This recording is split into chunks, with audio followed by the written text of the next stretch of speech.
নমস্কাৰ চাবিদাসকল, কৰ্মচাৰীসকলৰ দৰমহা বন্ধ কৰি দিব কিয়নো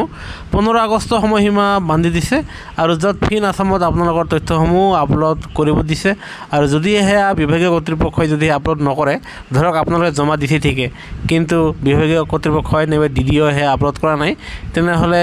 আপোনালোকৰ দৰমহা বন্ধ হ'ব। চাবিদাসকল ইয়াত চাব, য'ত বিতংকৈ লিখা আছে অসম চৰকাৰৰ ফিন আছাম পৰ্টেলত নিজা সেৱা সংক্ৰান্তীয় তথ্য পাতি আপডেট নকৰা কৰ্মচাৰীৰ দৰমহা বন্ধ কৰিবলৈ বিত্ত বিভাগে চৰকাৰী প্ৰতিটো বিভাগৰ শীৰ্ষ বিষয়াক কঠোৰ নিৰ্দেশ দিছে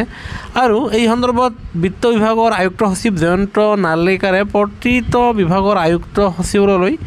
অলপতে এই জৰুৰী পত্ৰ প্ৰেৰণ কৰিছে। পত্ৰখনত বিত্ত বিভাগৰ আয়ুক্ত সচিবগৰাকীয়ে উল্লেখ কৰা মতে প্ৰতিটো চৰকাৰী বিভাগৰ কৰ্মচাৰীসকলক ফিন আছাম পৰ্টেলত নিজৰ সেৱা সংক্ৰান্তীয় সকলো তথ্য আপডেট কৰিবলৈ বিত্ত বিভাগে সময়ে সময়ে নিৰ্দেশ দি আহিছে। তৎসত্ত্বেও একাংশ কৰ্মচাৰীয়ে নিজৰ তথ্য ফিন আছাম পৰ্টেলত আপলোড কৰা নাই। গতিকে যিসকল কৰ্মচাৰীয়ে নিজৰ তথ্য ফিন আছাম পৰ্টেলত আপলোড কৰা নাই, সেইসকল কৰ্মচাৰীক অহা 15 আগষ্টৰ ভিতৰত নিজৰ তথ্য আপডেট কৰাৰ যাৱতীয় পদক্ষেপ বিভাগসমূহৰ শীৰ্ষ বিষয়াই গ্ৰহণ কৰিব লাগে।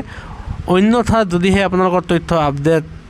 নহয়, আপডেট নকৰা কৰ্মচাৰীৰ দৰমহা বন্ধ কৰি দিয়া হ'ব বুলি বিত্ত বিভাগে ইতিমধ্যে জনাইছে। আৰু সেয়েহে ছাৰ বাইদেউসকল, আপোনালোকে নিশ্চয় আপোনালোকৰ বিভাগীয় কৰ্তৃপক্ষক আপোনাৰ যাৱতীয় তথ্য পাতিসমূহ দিছে আৰু আপোনালোকৰ DDOক নাইবা আপোনালোকৰ ওপৰ মহলৰ মুৰব্বীক নিশ্চয় খবৰ ল'ব, যাতে সেয়া অতি শীঘ্ৰে আপডেট দি দিয়ে, আপলোড কৰি দিয়ে, যাতে আপোনালোকে নিয়মীয়াভাৱে আপোনালোকৰ মাহৰ দৰমহাখিনি মাহেকত পাবলৈ সক্ষম হয়।